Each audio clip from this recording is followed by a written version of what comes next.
Hello জনগণ, welcome back to my channel. কি অবস্থা সকলে? আশা করছি সবাই ভালো আছেন। আজকে আমি আপনাদেরকে আমার মায়ের একটা রেসিপি শেয়ার করব, আর সেটা হচ্ছে রাজহাঁসের চামড়া ভাজি। আমি জানি এই রেসিপিটা অনেকেরই পছন্দ, বাট কেউ লজ্জায় বলতে পারে না। তো যাই হোক, আমার এটা কিন্তু অনেক পছন্দ, আমার খাইতে অনেক ভালো লাগে। কয়েকদিন আগে আমাদের 3টা রাজহাঁস জবাই করছিল, তো ওইগুলোর মাংস খাওয়া আমাদের অলরেডি শেষ, বাট চামড়াগুলো রয়ে গেছে ফ্রিজে।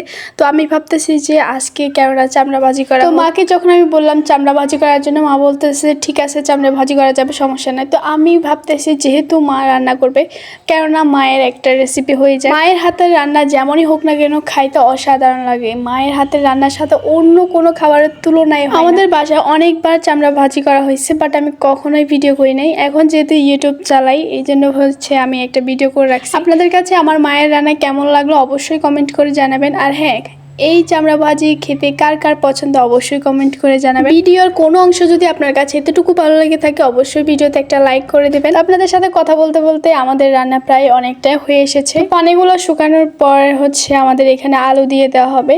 আমরা সব সময় চামড়া ভাজির সাথে আলু ছাড়া খাই না কখনো, এই জন্য হচ্ছে আমি সব সময় আলু দেয়। আলু ছাড়া আমার কোনো তরকারি ভালো লাগে না। তো যাই হোক, আমাদের চামড়া ভাজি করা শেষ হয়ে গেছে। এই রেসিপিটার সাথে আরও একটা জিনিস অ্যাড করার কথা ছিল, বাট সেটা যেহেতু আমাদের বাসায় নাই এই জন্য আর অ্যাড করি নাই। সেটা হচ্ছে নুডলসের মধ্যে যে টেস্টি মশলাটা থাকে ওইটা ইউজ করার কথা ছিল, বাট আমাদের বাসায় ছিল না, এই জন্য আর অ্যাড করতে পারি নাই। তো যাই হোক, কোনো সমস্যা নাই, এটার গ্রামটা অনেক ভালো আসছে। তো আজকে আরও মাংস রান্না করা হবে, এই জন্য ভাবলাম যে যেহেতু একসাথে রান্না করা হচ্ছে, কেননা আমি একসাথে ভিডিওটা নিয়ে নিই।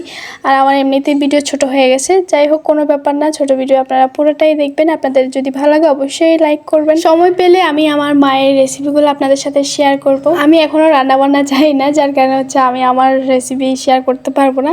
তো যারা হচ্ছে আমাদের বাসায় রান্না করে আর কি, সবসময় তাদের রেসিপি আমি দিতে হবে ভিডিওতে। এখন থেকে ভাবতেছি আমার মায়ের কিছু কিছু রেসিপি আপনাদের সাথে শেয়ার করা উচিত, তো সেগুলো অবশ্যই শেয়ার করব। বাই দ্য ওয়ে, এটা কিন্তু দেশি মোরগ ছিল, দেশি মোরগের মাংস রান্না করা হচ্ছে আজকে। এই মোরগটাও আমাদের বাসারই, তো এটাও রাজহাঁসের সাথে একসাথে জবাই করা হয়েছে, বাট এটা ফ্রিজে ছিল যার কারণে হচ্ছে খাওয়া হয় নাই। তো আজকে যেহেতু রান্না করতেছে এই জন্য ভিডিওটা করে রাখলাম।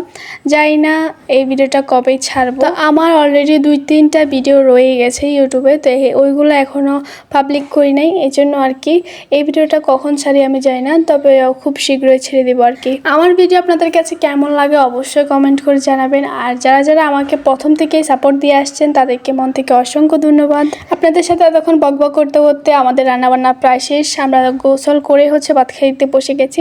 এই যে আমার প্লেট, এগুলো নিয়েছি। আজকে রান্নাগুলো এত মজা হয়েছে বলার বাইরে। ক্যামেরা নিয়ে আমি বেশি কতক্ষণ বসে থাকতে পারবো না, আমার তো জিভে জল চলে আসছে। বাই।